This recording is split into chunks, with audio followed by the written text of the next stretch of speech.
what I'm gonna have you do is, I just want you just to look at me. You don't even have to look at the camera. So, Okay. Okay. All right. So this assignment is for the Historical Developments of Higher Education, the HESA 6723 class at Oklahoma State University. This interview will not be used for any other purposes other than the assignment as listed in the syllabus per Dr. Tammy Moore. The interviewee is Pastor Calvin Miller, who is the pastor of the Mount Zion Baptist Church and also the defensive line coach at Langston University. How are you doing, Pastor Miller? I'm doing great today. Awesome. Awesome. Doing great. Good. After victory, I'm doing great. Good deal. Good deal. All right. You all played Lincoln yesterday. We played Lincoln University. All right. You have a lot of young men on the team who are looking good this year. Yeah. We had a first great outing, and we prevailed. We're defensively well, and so it's kind of that was very important to set the tone for the season. Okay, good deal. Just checking. All right, good deal. Awesome. Now, Pastor Miller, how long have you been coaching football, and what institutions have you coached? Well, I've been coaching football close to 35 years. Okay. And I started in 1979 with Evangel College in Springfield, Missouri. Okay. It's Assembly of God School, and I was D-line coach there. And then I was, playing for New York Giants, and then I got the last cut. Then they held a position for me, and so I came down and coached 4 games. And 4 games, Ray Perkins, the head coach of the New York Giants, called me back to the New York Giants. And so when I had him on the phone, my young head coach that was one of my teammates before in the World Football League, he said, "Tell him you want a no-cut contract." And I said, "Coach, I'd like to have a no-cut contract." And he said, "Well, I can't do that for you, but I can guarantee you'll be with us for the rest of the season." Okay. I said, "That's good enough for me." So there was about 13 games left in the season. So that's 13 paychecks. There you go. I hear you. Yeah. I hear you. For sure that I know I had. Then I had to come back, and they brought me back to camp, and so, I'm maintaining getting on 13 paychecks. Awesome. Yeah. Awesome. Good deal. So, after your career in the league, what kind of got you into coaching? Well, I had some interest in coaching all along, and but because of my love for the game, I played as long as I could, and then from playing, the next thing to help other young men learn the game, and I thought after my experience in the professional ball, playing the World Football League, playing up in Canada, then playing with the New York Giants, Atlanta Falcons, I felt like I was a good candidate to be a football coach, college or either pro football coach or either high school. Okay, so but I was able to really get on the college level, and I've been on the college level all my 35 years of coaching. Okay, well, tell me what has been like your favorite part of coaching? Oh, favorite part of coaching is watching young men go from one point to the next point. Some come in and the main thing is always watching them, go through their school development process, going through school freshman year, sophomore year, junior year, then senior year, and getting that degree. And then some was able to go on to play professional, some was all able to go on and make all pro. And so it's just a joy to watch your young men, go from one point to another point. Awesome, good deal. Now, part of your responsibilities in coaching is recruitment. What are some of the methods you employ when you are talking to a young student athlete and their family? Well, number one is to congratulate them for being a candidate to be a recruiter. Okay. And number two is to give them, if they have to meet the criteria for grade-wise, congratulate them on the criteria, for having the grades, to be a college prospect. Then number three is selling myself, the university that I work with, the institution I work with, and also, encouraging them with the possibility of what they can be as they come in as a freshman and then go through the process of college all 4 or 5 years. Awesome, awesome. Talk to me about having the grades component, about academics. Well, academics is the key opponent. Now, they have to have a certain test score in order to get in, and NIA do you have to have a certain test score to get in at the Division I level. You got to have a test score, and so you got to have 18 or more, or either 19 or more. You got to already be the top rank of your class, and then at NIA you can be a top rank of your class, or they got it where now that if you can make a 15 on your ACT score for 2.5, you can still get in and be able to play the first year. Awesome, good deal. Tell me a little bit more about how you sell yourself in your institution when you're recruiting. Well, the main thing is one of the things, whatever you did the previous years first with your record, that kind of has to speak for yourself. As the team goal and accomplishment, if you were able to go into a playoff, or last year was 8-2, and so that's a good selling point that you're going to be a part of a winning team.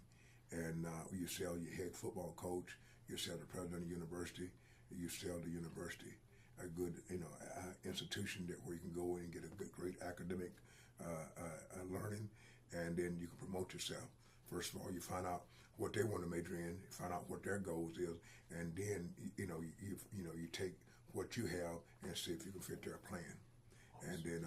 And then most of all, one of the reasons I'm talking to you, the student athletes, is because they want to play football, and they must have a desire. And first thing I ask them is, do you want to play college football? And then most likely they say yes. And I said, well, I have an opportunity for you. And so, and the NIA level, we don't give any full scholarships. We give partial scholarships. And so, if they have an opportunity with a Division I versus NIA, we know that Division I probably win, over than NIA, because we give partial scholarships, or Division II where they give partial scholarship also. But a Division I AA, they give full scholarships, and also Division I give full scholarships. Okay. Have you ever come across students who they strictly want to play football to get to the next level, but then they may not be invested in their academics? Absolutely. A lot of them like that. And we say you can't have one without the other. Especially, you got to go to school, go to class, make yourself attainable, and taking care of business, because each year you got to pass 24 passable hours, to meet the criteria to play NIA and Division I. And so the main thing, if your grade point is low, then you're gonna have a grade point problem, getting your GPA up. But if you pass all your classes and got good grade, got a good GPA, and then they'll give you a promotion to go on and play. And so if they have the ability, but yet still don't want to go to school, then they're gonna cancel themselves out. And so they have to have interest in school. They got to be accountable for going to school and getting an education. And I always tell them that if we give you an opportunity to go to to come to school or to play football, and we pay a certain part of your aid to go to school, then it's very important that you fulfill the obligation. Because if a Division I give you a full scholarship, you just play football, just stay eligible to play football, then after that you don't get a degree, then you've been misused. You've been taken advantage of. You got an opportunity to get an education, to change, the destination of your life. And to me, I had an opportunity. I came out of Mississippi Gulf Coast Junior College to Oklahoma State, and the greatest move. I played 2 years, I played 2 years at Oklahoma State, but the greatest play I've ever made was walking across that stage with my mother in the stand, shaking that hand and getting that diploma. Absolutely. That was a good move. Yeah, it was. Absolutely. It was. I mean, and I don't know, a lot of times, working with student athletes, what's a way that you say that they can use what they learn in the classroom on the field? Well, I think that football players, should make good students, and also they should make good, teachers or whatever field they go into, good lawyers, good business people, because there's not a sports that teaches you, that when you get knocked down, you got to get back up. Right. There's not a sport that teaches you to work along with your fellow teammates or classmates, to help make the process. You play for each other. You don't play for yourself. If you're being selfish, then we can't win being selfish. There's no I in team. It's very important that you work together. It's very important that you set goals together. It's very important, that you help meet other obligations. And so by doing that, you help yourself. And so I think that's one of the greatest things. You take people like there are many football players in Congress. There are many football players in leadership. Steve Largent, there was a great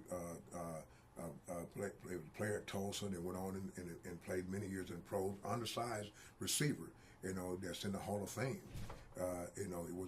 He was a congressman.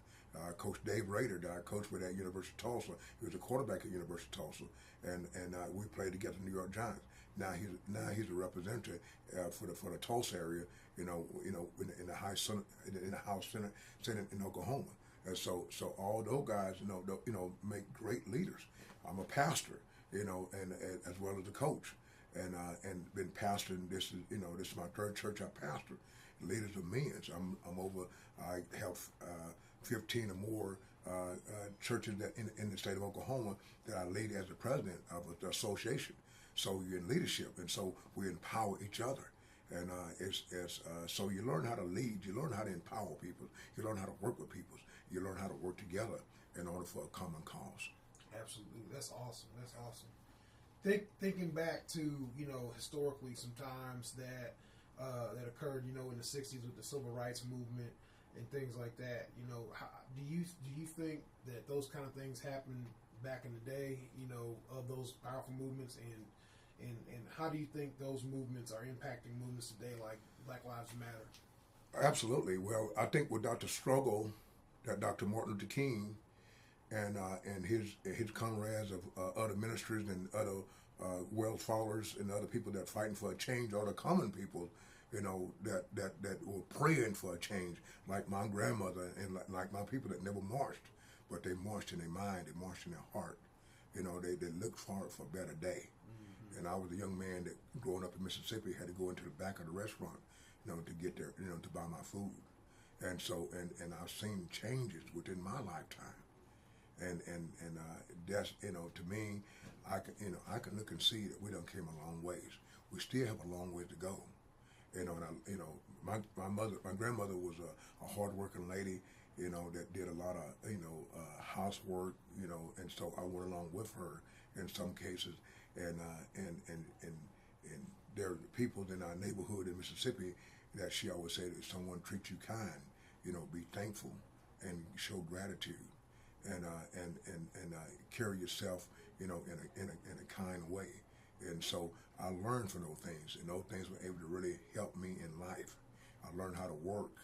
I learned how to get along with people.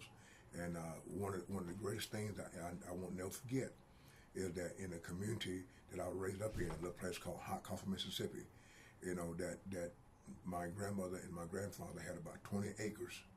And at that time in the early 60s, they used a livestock, to help cultivate, their crop.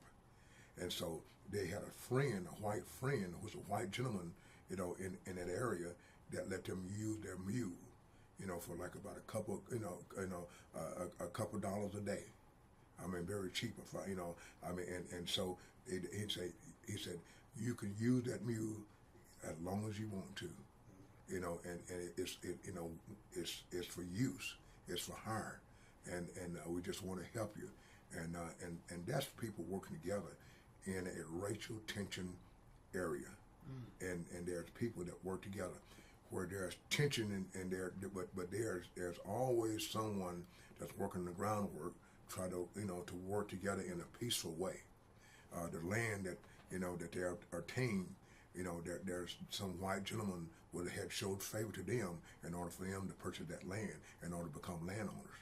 And so there there's always an underline of people working together, Maybe there's, you could see, the tension or the discord here, but yet still there is a foundation of people working together in order to make, things work in America, in order to make things, or order to make lives better, because if there was a chaos all over, then nobody would survive.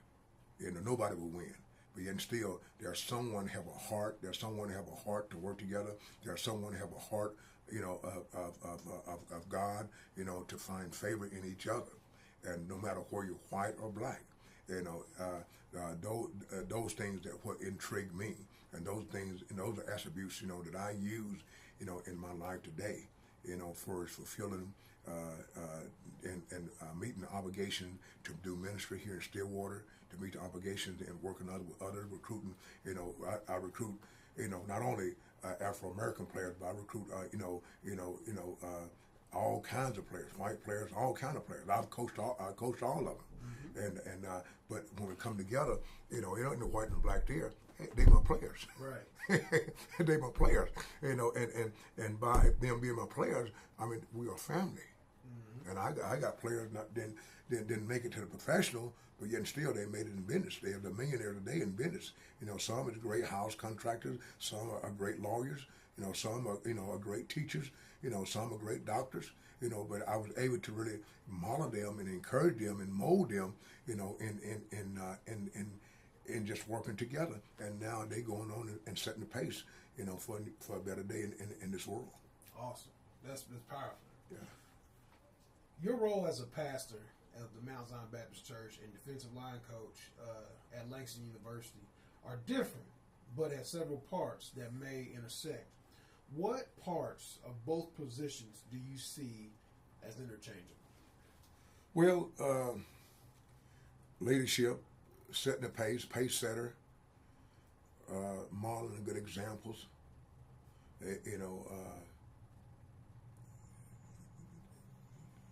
where that you molding young men, you molding disciples, where you use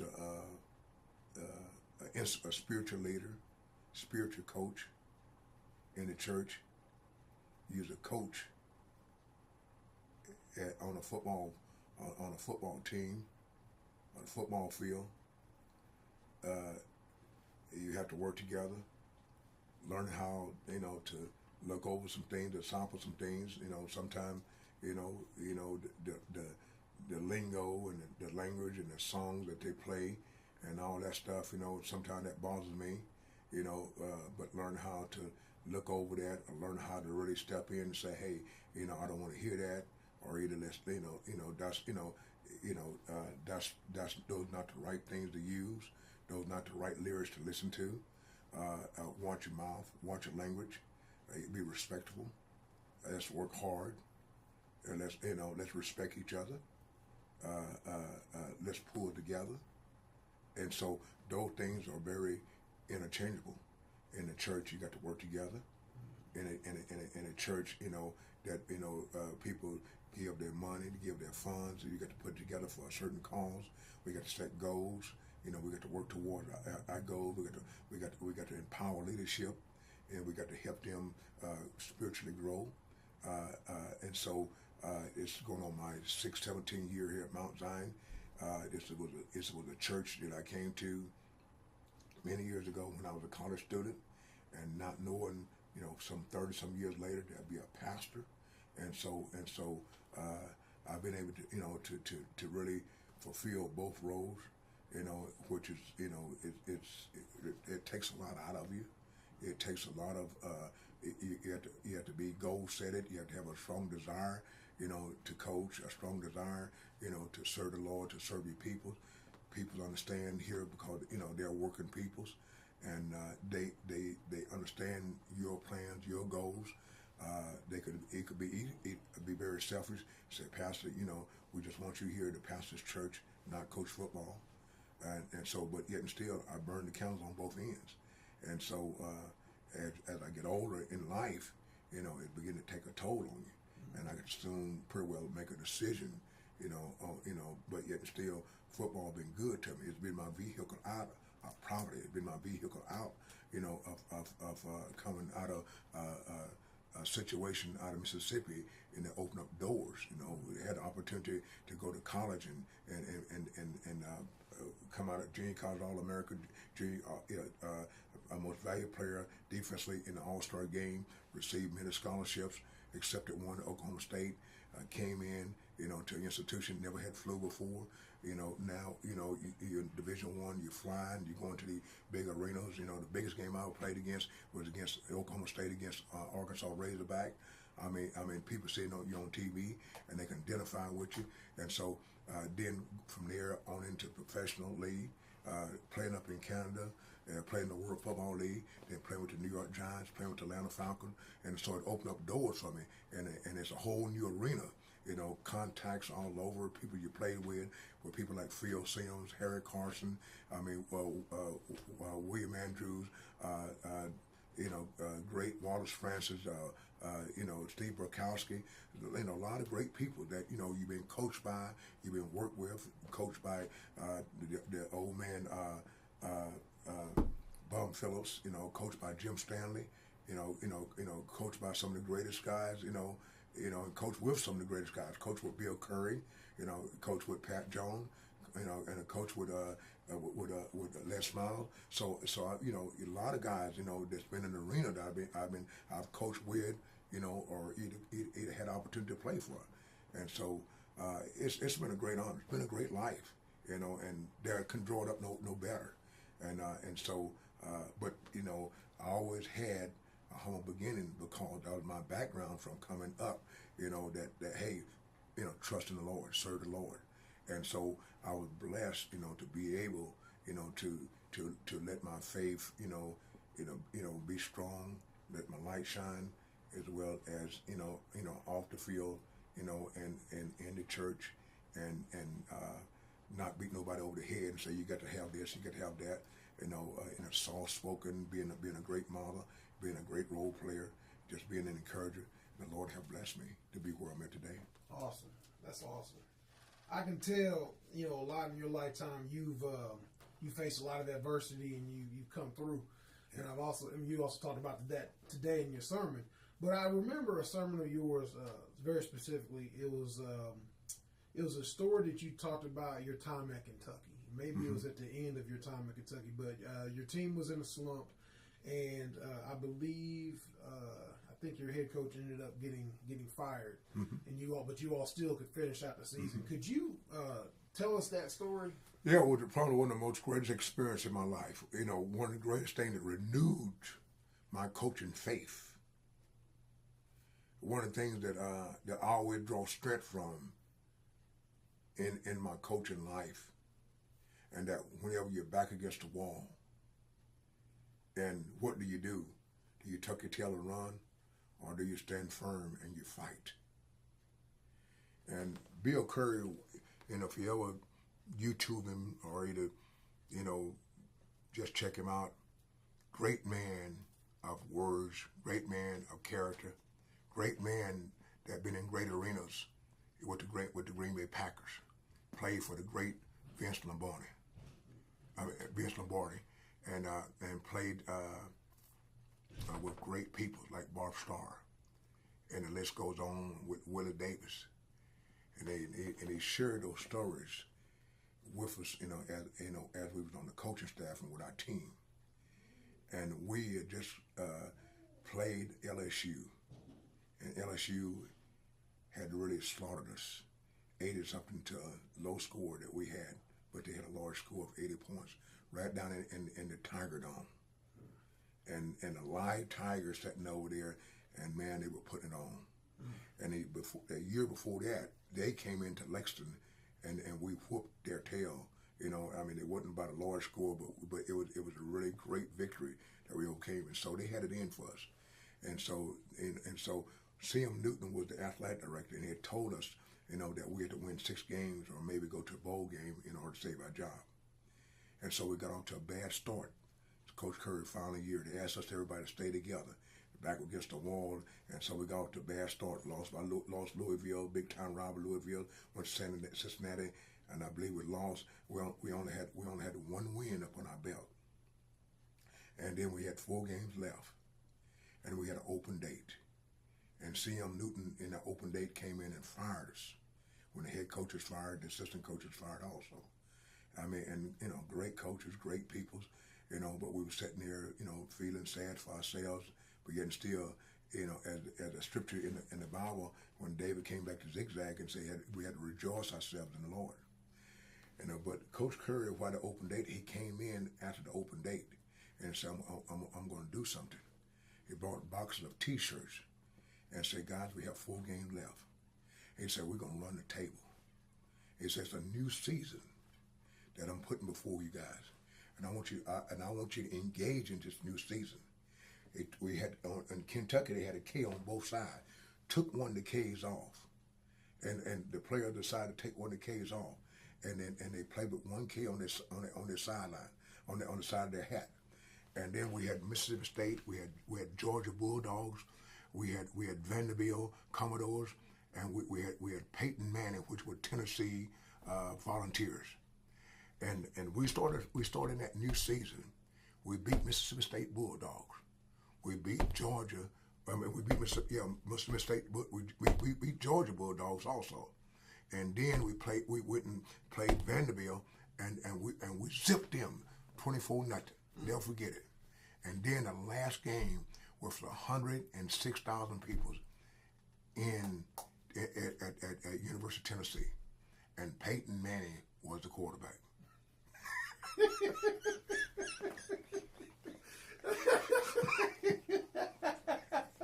Yeah.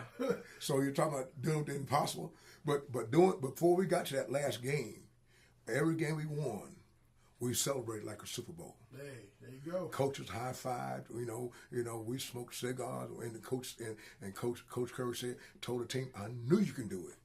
This is the team I've been looking for. And, you know, we forgot we were being fired. We focused on finishing the job, and we did finish the job. We did not prevail against University of Tennessee, but we tried our very best too. Right. But we came up short. But you know, but that was a 2-season, a tale of 2 seasons. You know, there were 2 teams in that season, and it renewed my faith in coaching. It renewed my confidence that when your back is ever against the wall, what you do, keep fighting. Mm-hmm. That no matter what happens, when the chips are down, you got to look up. You got to keep fighting. You got to keep doing your very best. You got to keep on trucking, no matter what comes and goes. My mind goes back, you know, to the situation that, you know, those people in Texas and in Houston, you know, when their house, you know, or have collapsed, you know, from the flood waters, and when some of them were homeless, but they got to keep trucking, got to keep believing, and keep trusting God that God will make a way.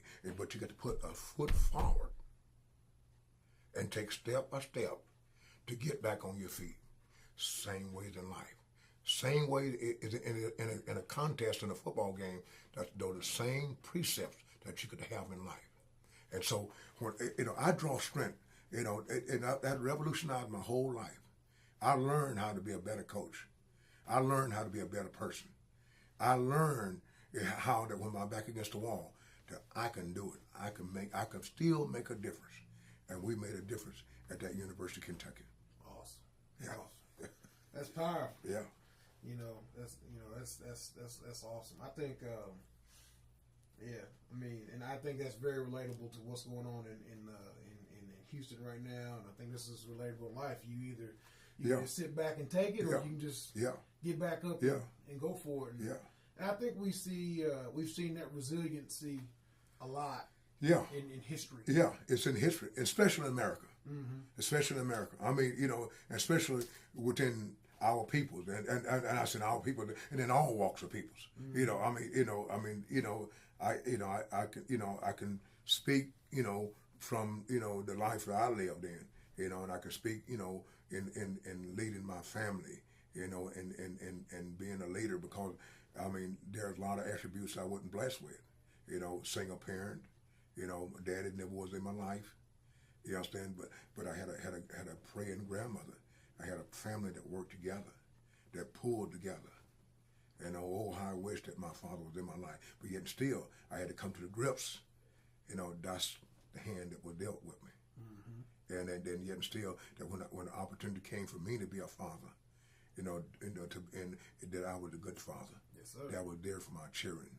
And then now I'm here for my grandchildren. And so it's been a lesson because, during those times, going through, my adolescent stage and coming up, like for my father been there.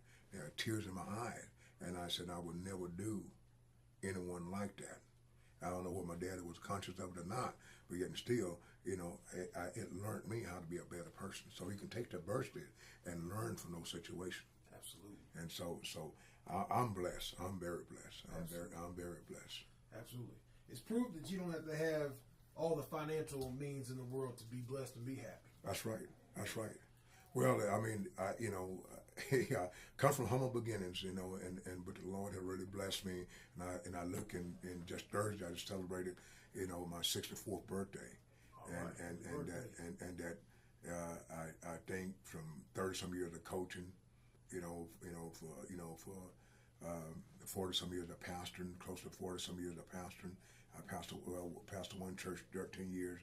This church going, 16 years. So it's been over 30 some, close to 30 some years. So I've been blessed. I've been blessed, and I've been blessed to be able to really to be a difference maker in people's lives and to help mold lives and to help share. And so those are things that I just really thankful that I can, that I was able to, be able to do those things. Awesome. Pastor Miller, do you have any questions for us? No. I mean, whatever this interview is for and who it's for, I just, I thank you for the opportunity, for me to tell my story. And I did the chapel service with the football players last Saturday at Langston. And before I did my speech, and I asked them to tell their stories. And there are some players were homeless. There are some players saying, hey, by this team I made better. One guy shared, just that week, his brother got shot 4 times, and it was going to live, going to be okay, and that how he, thanked, the team for praying for him. And then there are some guys, there were about six guys from Houston area, and that we prayed for those, for those families, and we kept, those teammates in our prayers, and we kept them close, while their family were going through that disaster situation. And so I think that's what it's all about as a team. That's when there's no I in team. You got to really give up yourself, to really help others. And so, and that's kind of the motto of my life, is just really get up yourself to help others, And when it comes down to the end of my journey, I want to say, I hope I've helped somebody along the way. I hope that my living wasn't in vain. so those are my goals, and so we try to really do mission here, in our community in Stillwater with the church, and I keep empowering each other, the men to do it, and our sisters to do it, and realizing that God, got a calling for us. And not just to have church, not to have a beautiful sanctuary, but yet still, it's more so the work is done outside the church. Awesome. Classmates, this has been an interview with Pastor Calvin Miller. Thank you very much. I am Mark Nelson.